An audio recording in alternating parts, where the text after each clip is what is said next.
कसे आहात? मजेत ना? मराठी ब्लॉगर दुलारी या माझ्या यूट्यूब चॅनलमध्ये तुमचं स्वागत आहे. आपण प्रत्येक वेळी काय करत असतो तर आपले प्रारब्ध उजळण्यासाठी स्वामी समर्थांची आपण उपासना करतो. म्हणजे आपल्याला काहीतरी स्वामींकडून पाहिजे. म्हणजे स्वामी महाराज बी 11 पारायण करते, 21 दिवसाचं पारायण करीन, 108 दिवसाचं पारायण करीन किंवा तारक मंत्राचं एवढं हे करीन, अनुष्ठान करीन. का तर मला माझी ही इच्छा तुम्ही पूर्ण करा, यासाठी आपण स्वामींच्या या सेवा करत असतो. पण भक्तांनो, आपण नेहमी सगळं स्वतःसाठी करतो. आता तुम्ही बघा, आपण प्रत्येक गोष्ट स्वतःसाठी करतो, ती स्वामी सेवा. पण आज आपल्याला फक्त स्वामींसाठी करायची. म्हणजे बघा, तुम्ही प्रत्येक वेळी स्वामींकडे मागण्यासाठी करता, पण आज मी तुम्हाला जे सांगणार आहे, ज्या सेवा सांगणार आहेत, त्या तुम्हाला फक्त स्वामींसाठी करायच्या आहेत. म्हणजे स्वामींकडे तुम्हाला काही मागायचं नाहीये, मला हे पाहिजे म्हणून मी एवढे अनुष्ठान करीन, माझ्या ह्या इच्छा पूर्ण व्हाव्या म्हणून, असं नाही म्हणायचंय. आपल्याला फक्त काय करायचंय तर स्वामींसाठी सेवा करायची आहे आपल्याला. ती स्वामी सेवा म्हणजे बघा, आपण संकटात, दुःखात, कष्टातून, आजारपणातून बाहेर पडण्यासाठी स्वामींना साकडं घालतो, त्यांची सेवा करत असतो.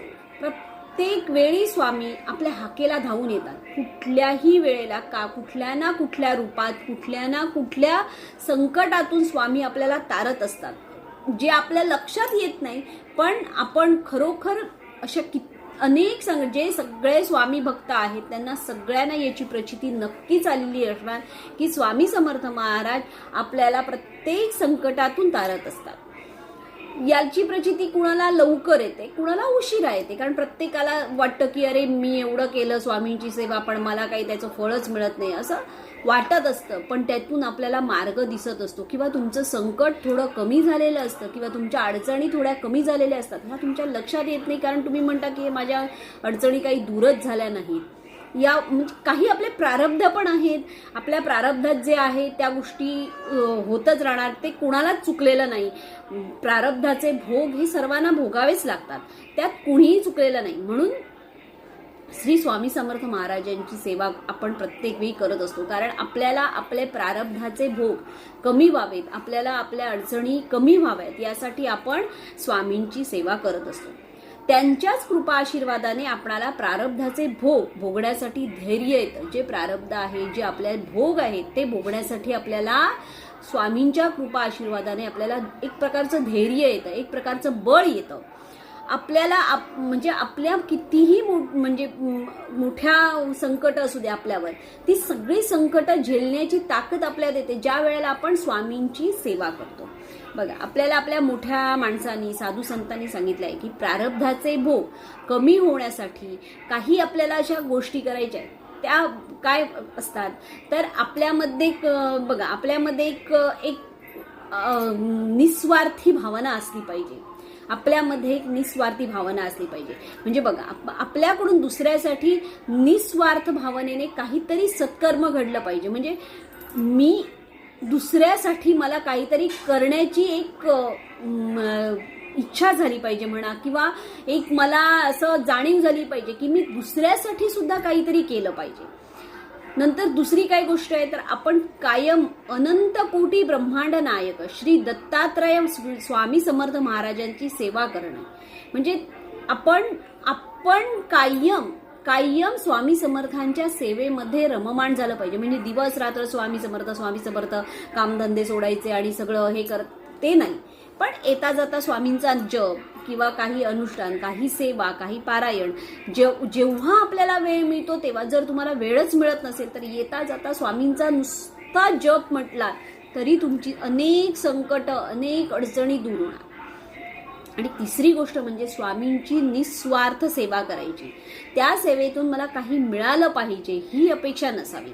म्हणजे आपण प्रत्येक वेळी स्वामींची निस्वार्थ सेवा करत राहायची, आपल्याला त्यातून फळ मिळालंच पाहिजे ही अपेक्षा ज्या वेळेला आपण करत नाही ना, ती आतापर्यंत बघा, ज्या अनंत कोटी ब्रह्मांड नायक ईश्वराने आपणा सर्वांना खूप भरभरून दिलंय, त्यांची आपल्याला कृतज्ञता व्यक्त करण्यासाठी, किंवा त्यांची काळजी म्हणून म्हणा, किंवा स्वामींना बरं वाटावं की हा माझा भक्त निस्वार्थ आज माझी सेवा करणार आहे, असं स्वामींना वाटलं पाहिजे की या भक्ताला असं वाटतंय की माझी फक्त सेवा करायची, त्याच्या म्हणजे त्या सेवेच्या मोबदल्यात मी माझ्या भक्ताला, भक्त माझ्याकडून काही मागतोय, ही एक भावना स्वामींच्या मनात नसावी. म्हणून आपल्याला एक छोटीशी सेवा करायची. बघा काय करायचं तर आपण 11 किंवा 21 दिवसांचा संकल्प करून श्री स्वामी चरित्र सारामृत पारायण किंवा रोज 11 माळी जप करायचा श्री स्वामी समर्थ किंवा स्वामी समर्थ मंदिरात जाऊन रोज 11 प्रदक्षिणा घालायच्या किंवा तारक मंत्र, घोरकष्टोद्धरण स्तोत्र याचं अनुष्ठान करावं. हे करत असताना आपण आधी संकल्प करायचा. या सगळ्या गोष्टी 21 दिवसाच्या 11 दिवसाच्या तुम्हाला जे करायचं आहे, स्वामी चरित्र सारामृत पारायण करा, 11 माळी जप करा किंवा तारक मंत्राचं पठण करा, जे करायचं आहे त्याआधी तुम्हाला एक संकल्प करायचा. संकल्प काय करायचा की हे स्वामी महाराज, मी ही सेवा फक्त तुमच्यासाठी करत आहे. यामुळे म्हणजे या सेवेतून मला काही मिळावं ही अपेक्षा नाही, तर मी ही सेवा फक्त तुमच्यासाठी करत आहे. मी यामुळे काय होईल, श्री स्वामी समर्थ महाराजांच्या अवतीभोवती आता बघा तुम्ही फक्त ही स्वामींसाठी सेवा करत आहात, स्वतःला काही मिळण्यासाठी नाही. तर त्याने तुम्हाला काय होईल तर स्वामी समर्थांच्या तुम्ही जेव्हा सेवा करत असता त्यावेळेला स्वामी समर्थांच्या बाजूला जी वलय तयार होतात त्या वलयांशी आपण नकळत जोडले जातो. म्हणजे स्वामी समर्थांच्या भोवतीची वलय चांगली एक पॉझिटिव्ह जी काही वलय तयार होतात त्याच्याशी आपण जोडले जातो. आणि तुम्हाला माहीतच आहे की त्या अनंत कोटी ब्रह्मांड नायक ईश्वराची पुण्याईती काय आहे माहिती आहे ना. अरे त्यांची पुण्याई म्हणजे किती, ती आपण शब्दात काय कुठल्याच ह्याच्यात बोलू शकत नाही. तेवढी माझीही पात्रता नाही की त्यांच्याबद्दल मी काही हे करावं, तर त्यांच्याबद्दल आपण बोलूच शकत नाही. त्याच्यामुळे त्यांची ती पुण्याई म्हणजे काय ती आपण कुणीच शब्दात वर्णन करू शकत नाही. मग तुम्ही बघा या एवढ्याशा सेवेने स्वामींसाठी जर तुम्ही ही सेवा केली तर त्यांच्या पुण्याईने म्हणजे स्वामींच्या पुण्याईने जर स्वामींची आपल्यावर कृपा झाली तर कोणाला नको आहे सांगा. अगदी नक्की तुम्हाला म्हणजे ही स्वामींसाठी जी तुम्ही सेवा करणार आहात त्याचं फळ तुम्हाला स्वामी नक्की चांगलं देणार. म्हणजे मनात माझ्या भावना असली नाही पाहिजे की मला यातून काहीतरी मिळणार, तर असं नसलं पाहिजे की मी स्वामींसाठी हे करणार. तुमचं नक्की अगदी प्रारब्ध लखलखीत उजळून जाईल, पण आपला भक्तिभाव व विश्वास पाहिजे. या गोष्टीवर तुमची भक्ती पाहिजे आणि विश्वास पाहिजे. बघा स्वतःसाठी स्वतः स्वामी सेवा करणं चांगलंच आहे.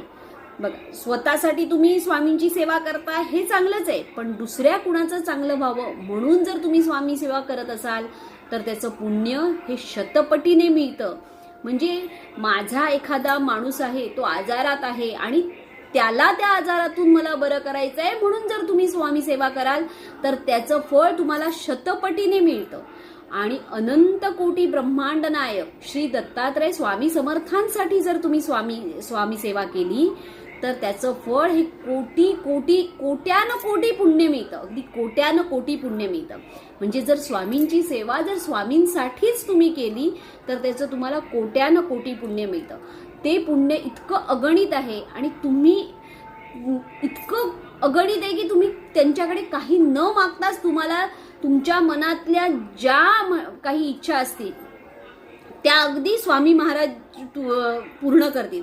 म्हणजे तुम्ही जे आता मी जी सेवा सांगितली ती जर सेवा केली तर तुमच्या त्याच पुण्याने व महाराजांची तुमच्यावर कृपा होऊन तुमचे जे अगदी कठीण प्रश्न आहेत ज्यातून तुम्हाला मार्गच दिसत नाही ते सर्व प्रश्न तुमचे मार्गी लागतील. म्हणून तुम्ही ही सेवा या दत्त जयंतीला म्हणजे ज्यांना ही सेवा करायची आहे अगदी सोप्यात सोपं म्हणजे स्वामींच्या देवळात जाऊन स्वामींना मनोभावे 11 प्रदक्षिणा घालणं हे देखील किती चांगलं आहे ते बघा. त्याने तुम्ही फक्त हे स्वामींसाठी करा पण स्वामी तुम्हाला भरभरून 2 हातांनी देणार. तुम्हाला त्यांच्याकडे मागायची गरजच नाही. म्हणजे किती तुमच्यासाठी भाग्याचा ध्येय आहे ते बघा. कारण उद्या तुम्हाला दत्त जयंती आहे. दत्त जयंतीच्या आधी म्हणजे उद्यापासून, अगदी उद्यापासून जरी तुम्ही चालू केली ह्या सेवा, तरी तुम्हाला त्याचं समाधान मिळेल. 21 दिवसाची करा, 11 दिवसाची करा, तुम्हाला जशी जमते तशी करा, पण फक्त मनोभावे करा, की संकल्प करा की स्वामी ही सेवा मी फक्त तुमच्यासाठी करत आहे. बघा, तुम्हाला त्याचं नक्की चांगलं फळ मिळेल. आणि इतकं म्हणजे स्वामींसाठी काहीतरी केलं आणि अगदी निस्वार्थी त्यांचं जे समाधान असेल ना, ते इतर सेवेपेक्षा खूप वेगळं असेल. म्हणजे तुम्ही फक्त स्वामींसाठी केलंय, त्यातून मला काही फायदा झाला पाहिजे हा जर तुमच्या मनात भावच नसेल ना, तर त्याचं तुम्हाला जे फळ मिळेल ना, ते इतर कुठल्याही सेवेपेक्षा इतकं चांगलं फळ असेल की ते तुम्ही शब्दात मीच व्यक्त करू शकत नाहीये. त्यामुळे तुम्ही करून बघा. काय स्वामींसाठी ही सेवा तुम्ही जरूर करा. आता आपण आपल्याला काहीतरी हवं म्हणून स्वामींची सेवा करतो ना, तर स्वामींसाठी म्हणून तुम्ही ही सेवा नक्की करून बघा. त्याचं तुम्हाला काय अनुभव येतो आणि तुम्हाला त्याचे कसे रिझल्ट येतात हे मला नक्की कमेंटमध्ये जरूर कळवा. आणि ही सेवा तुम्ही जास्तीत जास्त लोकांपर्यंत शेअर करा, जेणेकरून स्वामींसाठी कुणीतरी सेवा केली तर स्वामींना किती बरं वाटेल याचं म्हणजे आज माझ्या भक्तांनी माझ्यासाठी काहीतरी केलं हे जेव्हा स्वामींना हे होईल म्हणजे कळेल, त्यावेळेला स्वामींना किती बरं वाटेल सांगा. त्यामुळे ही सेवा तुम्ही मुद्दाम स्वामींसाठी करा.